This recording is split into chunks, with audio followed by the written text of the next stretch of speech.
ओम शांति। 29 अगस्त 2023 ईश्वरीय ज्ञान। आज की मुरली।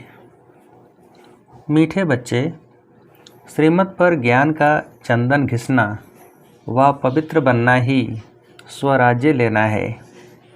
तुम पवित्रता की प्रतिज्ञा करो तो सूर्यवंशी घराने का तिलक मिलेगा। प्रश्न: तुम बच्चों को राखी कौन बांधता है, तिलक कौन देता है और मुख मीठा कराने की रस्म क्यों है? उत्तर: तुम्हें बड़ी मम्मी यानी कि ब्रह्मा माँ राखी बांधती है, पवित्र बनाती है। जब तुम पवित्र बनने की प्रतिज्ञा कर लेते हो तो बाप स्वराज्य का टीका देते हैं। मुख मीठा कराना अर्थात सर्व वरदान दे देना। बाप ने स्वराज्य के तिलक के साथ साथ सर्व वरदान भी दिए हैं। इसी की रस्म यादगार में चली आई है। गीत: इधर मोहब्बत उधर जमाना। ओम शांति। भगवान वाच।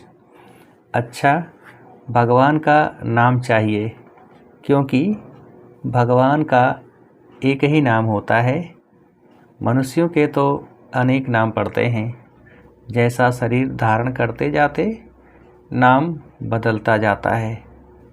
शरीर तो जरूर सबको है और जन्म मरण में भी आते हैं तो अनेक नाम पड़ते हैं। मोहब्बत भी बहुतों से होती है। चाचा, मामा, काका, गुरु गोसाई आदि ढेर से मोहब्बत होती है। कितने संबंधी हैं? अब यह संबंध तो है एक, वह अनेक संबंध तो नीचे ले जाते हैं, गिराते ही रहते हैं। यह एक ही संबंध ऊंचते ऊंच है, यह ऊंच ही ले जाते हैं। अभी तुम जीवात्माओं की मोहब्बत लगी है परमपिता परमात्मा से, वह तुमको बहुत ऊंच ले जाते हैं। वह है ही परम धाम में रहने वाला, यह तो निश्चय है ना। अगर कहें पता नहीं तो तुम आए कहाँ से? ऊपर से ही यहाँ आए हो ना। तुम भी असल में ऊंचते ऊंच परम धाम मूल वतन में रहने वाले हो। बीच में है सूक्ष्म वतन और यह है स्थूल वतन। बरोबर तुम वहाँ से आए हो, भिन्न भिन्न नाम रूप लेते हो। अब 84 जन्म पूरे किए, अब फिर वापस जाना है। अब तुम्हारी मोहब्बत बाप से है, जानते हो। हम माता पिता के सम्मुख बैठे हैं, यह भी जानते हो। पहले पहले हमको पवित्रता की राखी बांधते हैं। बाप कहते हैं, हे बच्चे, इस काम महाशत्रु को जीतो व माया रावण पर जीत पाओ। इसके लिए पुरुषार्थ करना है, अंधश्रद्धा की बात नहीं। जरूर बाप को ही याद करना पड़े। बाप कहते हैं, मैं ब्रह्मा द्वारा तुमको राखी बांधता हूँ। इसको कहा जाता है राखी बांधने का उत्सव, पवित्रता की प्रतिज्ञा करने का उत्सव। फिर क्या होगा? मैं स्वराज्य पाने का टीका दूंगा। यह बाप तुम्हारे सम्मुख बैठे हैं। तुम जानते हो पवित्रता के लिए ही तकलीफ सहन करते हैं। तुम्हारे मित्र संबंधी आदि सब दुश्मन बन पड़ते हैं। बाप तुम्हें डायरेक्ट कहते हैं, बच्चे पवित्र बनो। बेहद का बाप शिव बाबा आकर तुमको सच्चा स्वराज्य देते हैं। आत्माओं को राजाई मिलती है, अभी आत्माओं को गदाई है।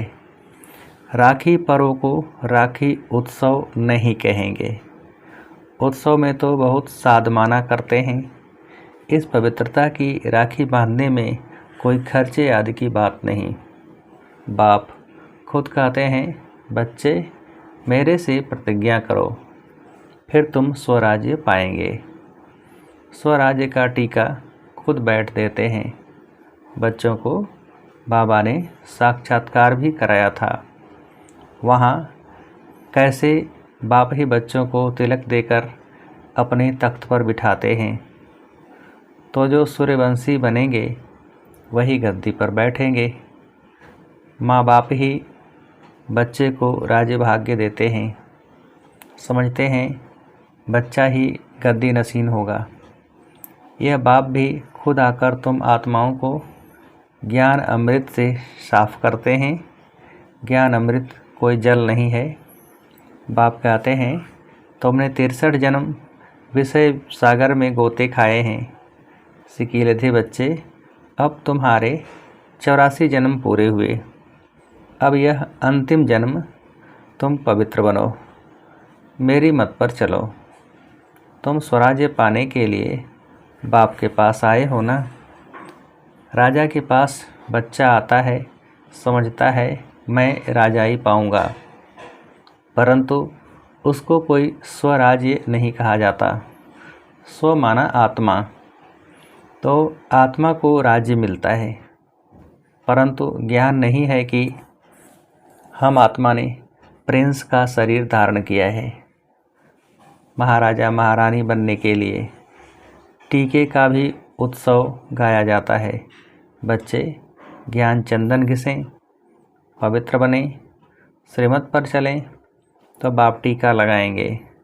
बाप खुद तो राज्य नहीं लेते हैं, खुद गद्दी पर नहीं बैठते हैं। ऐसा बाप कभी देखा जो बच्चों को गद्दी पर बिठाते हैं, खुद नहीं बैठते। यह ब्रह्मा भी पुरुषार्थी है, शिव बाबा है पुरुषार्थ कराने वाला। यह अपनी बड़ाई कुछ भी नहीं करते हैं। शिव बाबा आकर इनको भी हीरे जैसा बनाते हैं।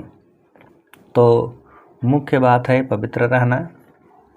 भल घर में इकट्ठे रहते हो लेकिन पवित्र रहो। बाप ने यह रुद्र ज्ञान यज्ञ रचा है।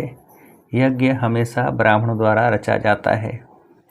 श्री कृष्ण कहे कि मैं यज्ञ रचता हूँ, यह हो नहीं सकता। तुम हो ब्राह्मण, ब्रह्मा के मुख वंशावली। तुम श्रीमत पर चल रहे हो। ब्रह्मा को श्री नहीं कह सकते हैं। यहाँ तो आत्मा और शरीर दोनों पतित हैं। तुम श्री बन रहे हो। अभी तुमको श्री नहीं कहेंगे, अभी तुम श्रेष्ठ बन रहे हो। ऊंचे ते ऊंच बाप ही आकर तुमको श्रेष्ठ बनाते हैं, लक्ष्मी नारायण जैसा। ऐसा श्रेष्ठ 16 कला संपूर्ण तुमको बनना है। बाप पूछते हैं तुमको लक्ष्मी नारायण बनने का नशा है या राम सीता का नशा है? कहेंगे लक्ष्मी नारायण का नशा है। हम तो सूर्यवंशी बनेंगे। 2 कला कम हम चंद्रवंशी क्यों बने? हम तो नारायण को अथवा लक्ष्मी को बनेंगे। तुम्हारे मम्मा और बाबा भी सूर्यवंशी बनेंगे। जगत अम्बा और जगत पिता दोनों सूर्यवंशी बनते हैं।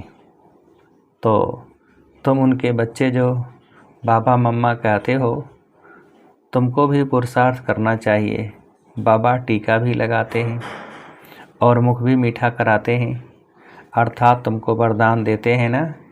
विजय का टीका लगाकर वरदान देते हैं कि तुम सदा ऐसा स्वराज्य पाएंगे। यथा राजा रानी तथा प्रजा राज्य भाग्य भोगते हैं।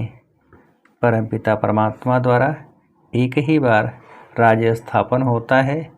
यह है ऑलमाइटी अथॉरिटी राज्य। वॉइसलेस दुनिया भी गाई हुई है। सर्वगुण संपन्न, 16 कला संपूर्ण, मर्यादा पुरुषोत्तम देवताएं कभी काम कटारी से हिंसा नहीं करते हैं। 63 जन्म तो तुम 1-2 पर काम कटारी चलाते आए हो। अमरलोक में काम कटारी नहीं होती। यहाँ काम कटारी से तुम पतित होते होते तमो प्रधान बन पड़े हो। अभी तुम बच्चे समझते हो, बरोबर बाप स्वर्ग की स्थापना करते हैं, भारत में ही जन्म लेते हैं। बाप ने वैकुंठ की सौगात लाई है। आधा कल्प रड़ियाँ मारी हैं। ओ गॉड फादर, रहम करो, मेहर करो। भक्ति मार्ग में गाते हैं ना, सतयुग में थोड़े ही रड़ियाँ मारेंगे, वहाँ तो सदैव सुख है। दुख में सिमरण सब करें, सुख में करे न कोई। अनेक प्रकार के दुख होते हैं ना, दिवाला मारते हैं तो कितना दुख होता है, बीमारी आदि होती है तो दुख होता है ना। स्वर्ग में दुख का नाम निशान नहीं। बाप आकर तुम बच्चों को राज्य भाग्य का टीका देते हैं। यह है दुखधाम, वह है सुखधाम। शांति धाम में तो आत्मा कुछ बोलती नहीं है, यहाँ फिर टाकी बनती है। तुम्हारा स्वधर्म ही है शांति। अभी तुमको सुख शांति का स्वराज मिलता है, तो बाप का बच्चा बनकर उनकी श्रीमत पर चलना चाहिए। पढ़ाई के समय सारा अटेंशन पढ़ाई में देना होता है। पढ़ाई के समय और व्यर्थ बातों का वर्णन नहीं चलता। अगर कोई उल्टा सुल्टा बोलते हैं तो कहेंगे अटेंशन प्लीज। तो बाप बच्चों को कहते हैं तुम्हारी बुद्धि भटकनी नहीं चाहिए। बाहर धक्के खाने वालों के ख्यालात इधर उधर दौड़ते रहेंगे। समझेंगे कहाँ छुट्टी हो तो घर जाएं। अब तुम बच्चों को पढ़ना और पढ़ाना है।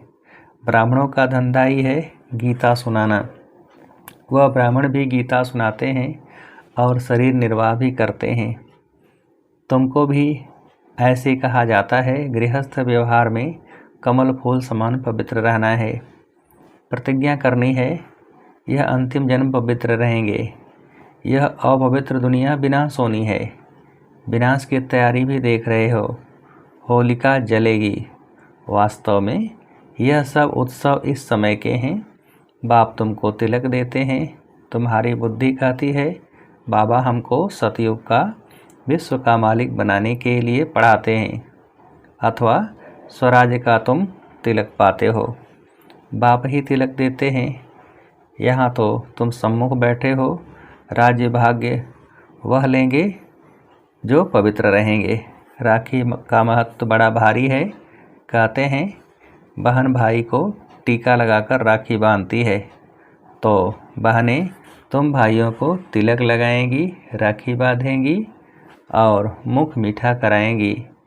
यह उत्सव कहाँ से शुरू हुआ? संगम युग से, जबकि परमपिता परमात्मा पवित्र रहने की प्रतिज्ञा कराते हैं। शिवरात्रि का भी उत्सव है, फिर राखी का उत्सव, फिर है दशहरा, फिर दीपावली का उत्सव, नवरात्रि का उत्सव। यह सब उत्सव चलते आए हैं।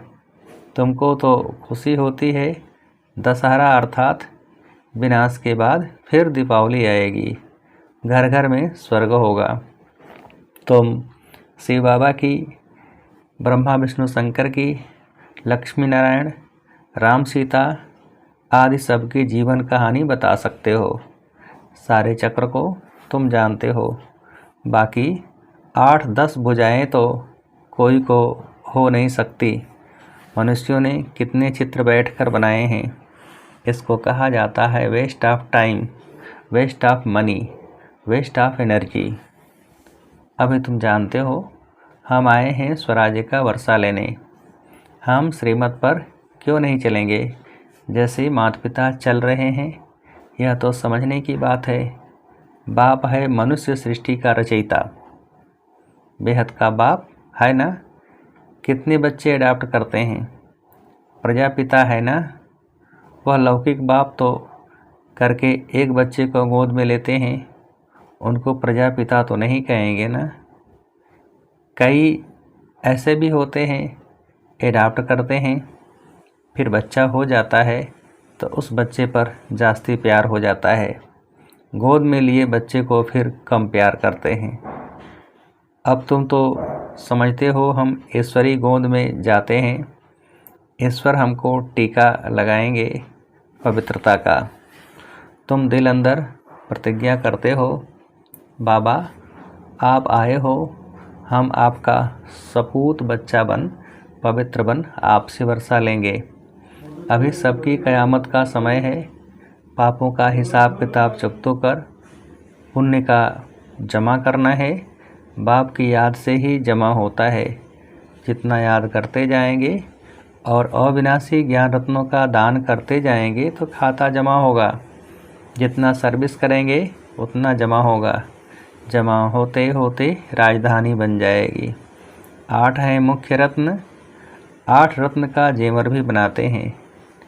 देवियों के साथ देवताएं भी होंगे ना, परंतु मेजॉरिटी माताओं की होने के कारण अधिकतर देवियों की पूजा होती है। अच्छा, राखी कौन बांधते हैं? शिव बाबा खुद तुम्हारे सम्मुख बैठे हैं, तो शिव बाबा राखी भी बांधेंगे, तिलक भी देंगे, मुख भी मीठा कराएंगे। इसका मतलब तुम भविष्य में सदा सुखी रहेंगे।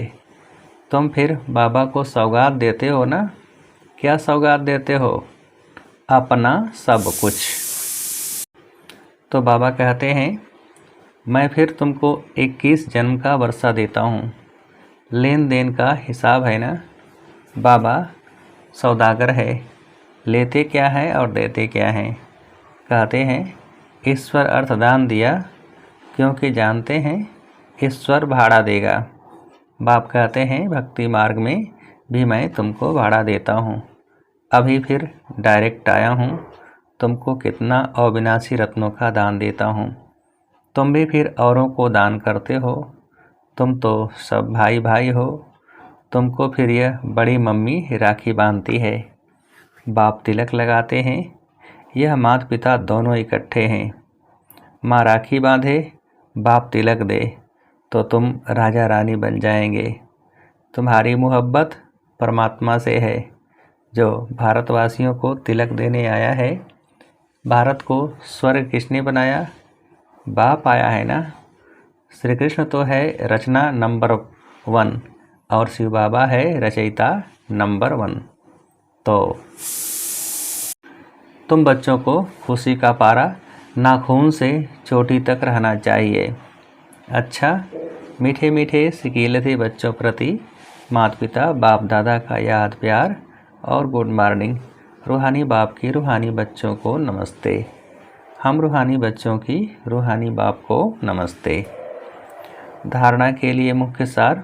पहली पॉइंट, दिल की मोहब्बत एक बाप से रखनी है, देहधारियों से नहीं, क्योंकि सर्व संबंधी एक बाप है। दूसरी पॉइंट, पढ़ाई के समय अपना फुल अटेंशन पढ़ाई में देना है। व्यर्थ बातों का वर्णन चिंतन नहीं करना है। बुद्धि को भटकाना नहीं है। वरदान, असोच बन बाप की शक्ति मदद के रूप में अनुभव करने वाले चिंता मुक्त भव। असोच बन बाप की शक्ति मदद के रूप में अनुभव करने वाले चिंता मुक्त भव। विस्तार, कई बच्चे सोचते हैं सेवा कैसे बढ़ेगी। अच्छे अच्छे जिज्ञासु पता नहीं कब आएंगे, कब तक सेवा की भाग दौड़ करनी पड़ेगी। लेकिन सोचने से सेवा नहीं बढ़ती।